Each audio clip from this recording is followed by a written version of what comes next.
retirement juicing. Tell us what that is. Yeah, absolutely. So many, many years ago, I was having breakfast at this place called Butterfields. I'm here in Scottsdale, Arizona, and Okay. they serve fresh squeezed orange juice. And you watch the oranges roll down this metal contraption and into the machine, and out comes the most delicious juice. Right. And I had been making homemade margaritas at home the weekend before, and you're squeezing. I use fresh oranges in my margaritas and Right. squeezing them, and there was always extra juice left over in the rinds. And I watched those oranges roll through the machine, and I thought, oh my gosh, I wonder how much extra juice they get out of each orange because they have the right equipment. And this light bulb went on, and I was like, that is what we do for clients Right. with the right planning process. And what I mean by that is not picking the right investments, not finding the right stock or evaluating market trends.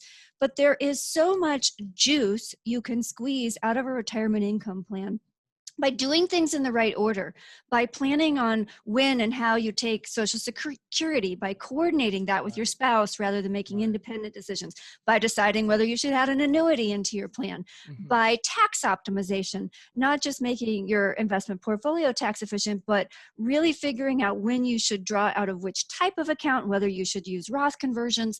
And so all of those things are equivalent in some cases to adding hundreds of thousands of dollars to your net worth. And so that is the process that we trademarked and refer to as juicing.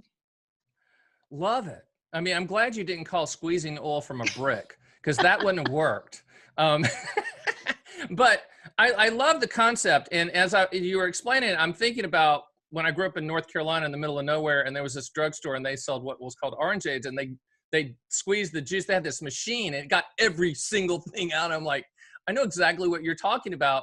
But in essence, that's what retirees need to do, right? Because, they get to chapter 2 of their life, and there's not as much money coming in as because they're not working or whatever.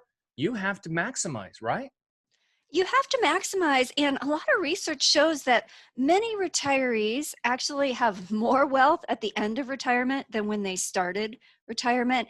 And I think a lot of there's this fear of, oh my gosh, people routinely tell me now, Dana, I'm not going back to work. And it makes me chuckle. Yes, that's what we do. We only work with people transitioning into retirement. We are very clear on how solid your retirement income plan has to be in order for you to make that decision and truly exit the workforce. And so, yes, we get that you have to live off of this, your acorns. You have to live off of them the rest of your life. And it's super scary. And so I think when people don't have that planning process and it's not thoroughly tested, they had to hang on to all their acorns. And so for us, the process is not only about maximizing what you have, but also, I want to say, enjoying it at a reasonable pace. And what I mean by reasonable pace is, nobody wants to go out and just spend money for the sake of spending. And a lot of retirees have wealth and savings because they were pretty thrifty to start with, which is great. But you also don't want to, be so thrifty that you end up with all this wealth and you can't take it with you and all these experiences you didn't have.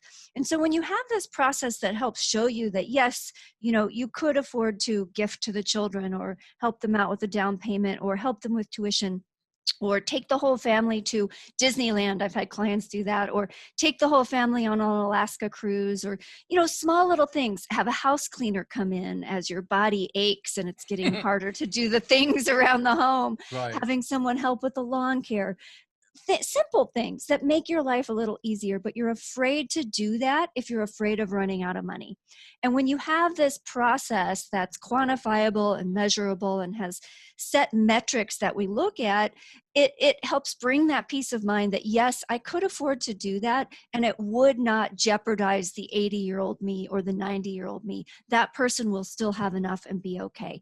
And that's what we love about our process, is that peace of mind it brings to allow people to, not necessarily splurge on useless things, but just those small little extras that can make a difference in life. Hey, Stan the Annuity Man here. Did you like that little taste of my podcast, Fun with Annuities? Hey, if you want to see the full version, click the link and watch the whole darn thing. Remember, Fun with Annuities.